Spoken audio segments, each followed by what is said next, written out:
3 mistakes na sumisira sa pool mo. Ginagawa mo ba ito?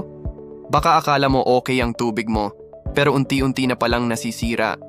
Kahit gaano pa kamahal ang pool mo, kung mali ang maintenance mo, mabilis itong masisira. Hindi lang yan tungkol sa itsura.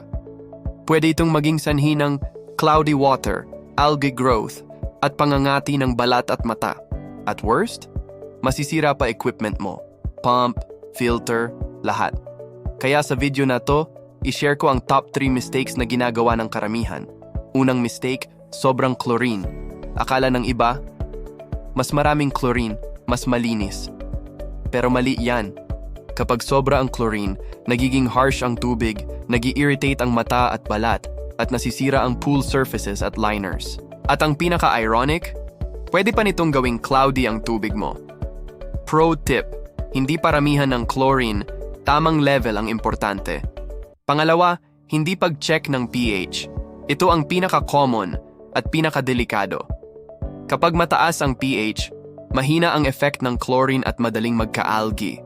Kapag mababa naman, corrosive ang tubig at nasisira ang tiles. Kaya kahit tama ang chlorine mo, kung mali ang pH, wala rin silbi. Balance is everything. Pangatlo, pinapatay ang pump ng masyadong maaga. Para makatipid sa kuryente, maraming nag-go off agad ng pump. Pero eto ang problema, hindi umiikot ang tubig ng maayos. Result? Naiipon ang dumi at hindi nasasala ang particles. Ideal setup. Paandarin ang pump ng sapat na oras para ma-circulate ang buong tubig ng pool.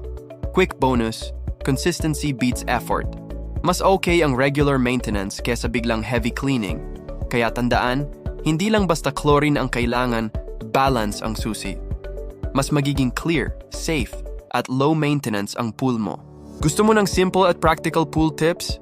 Follow Smart Pool Buddy para gawing hassle-free ang pool maintenance mo.